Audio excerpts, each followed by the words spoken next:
A Covid-19 está a testar os limites da Europa e a expor as fraquezas do bloco. O equipamento médico vital está a esgotar-se, a situação crítica das cadeias de abastecimento atinge os empregos de milhares de pessoas, as empresas e a indústria foram arrasadas. A solidariedade entre os Estados-membros está tensa, a Europa foi apanhada desprevenida, mas está agora a pôr em prática o seu plano de batalha. E um homem está no centro dessa luta.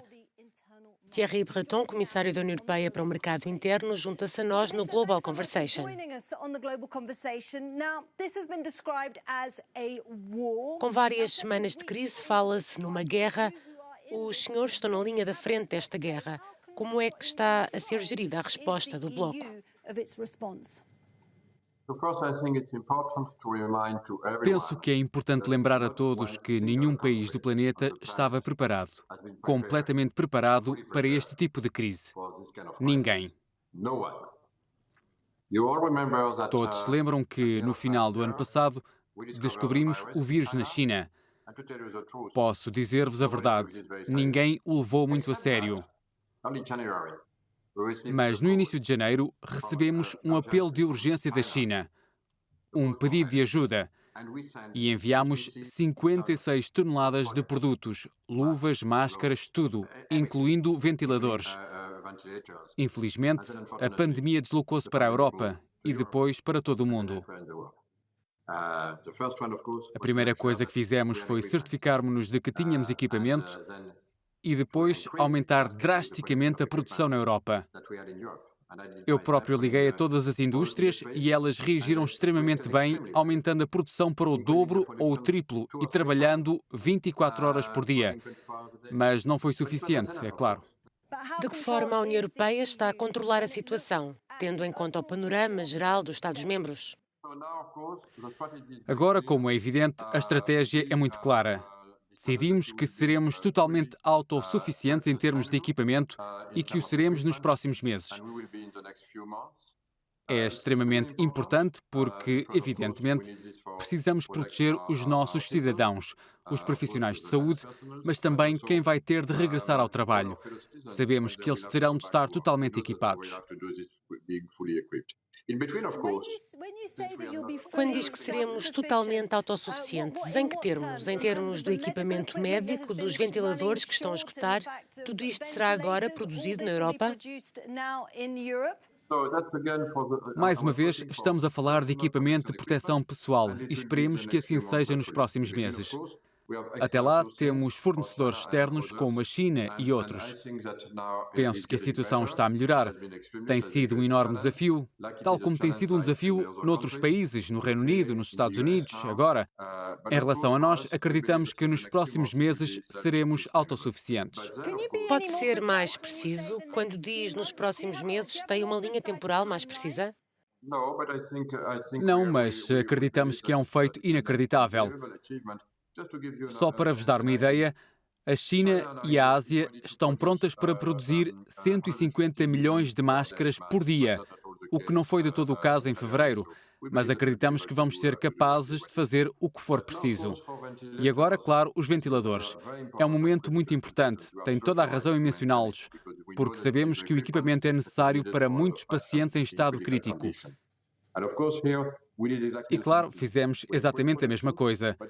Aumentámos as produções, mas não foi suficiente.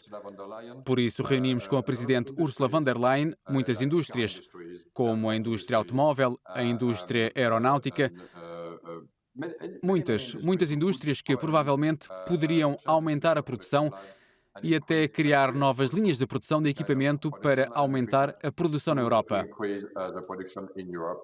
E a resposta tem sido tremenda. Só para vos dar um exemplo, em França, a produção era de cerca de 500 por ano e agora, nos próximos 50 dias, com este consórcio, comprometeram-se a produzir 10 mil equipamentos. Vamos avançar e falar sobre os preços que subiram em flecha em alguns bens. E há a preocupação de que a cadeia de abastecimento possa quebrar em algumas áreas. O aumento de preços de certos bens é inevitável, uma vez que esta pandemia continua a atravessar a Europa? Temos um conjunto muito robusto de ferramentas para controlar a situação e vamos aplicar imediatamente uma posição de execução. E não hesitarei em usar o meu poder de execução para o fazer. Por isso, desenvolvemos, como sabem, um conjunto muito poderoso de ferramentas para acompanhar a situação. Estamos a acompanhar e, se eu detectar esses casos, não hesitaremos em intervir e utilizar as ferramentas de execução que eu tenho enquanto comissário. Então pode obrigar os Estados-membros a baixarem os preços de alguns bens, se vir isso a acontecer. Em tudo o que é normal em relação aos mercados, em relação à regulamentação, será usado, sim. Gostaria de passar à situação dos postos de trabalho, porque temos ouvido os últimos dados da Confederação Europeia dos Sindicatos, que estima que se tenham perdido 1 milhão de postos de trabalho nas últimas 2 semanas por causa da pandemia.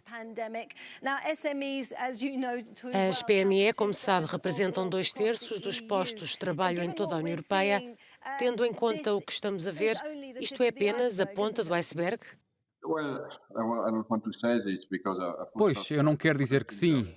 Eu antes estava a proteger os empregos como uma das prioridades no âmbito da Comissão da Presidente von der Leyen. E a propósito, a Presidente von der Leyen e a Comissão colocaram em cima da mesa um fundo específico, chamamos-lhe SURE, para ajudar e apoiar os Estados-membros que precisam de apoio durante este período.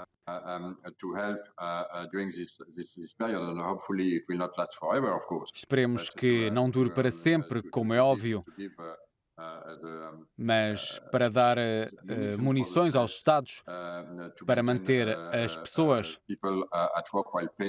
pagar os subsídios e gerir as empresas. E este é um grande fundo, 100 mil milhões de euros.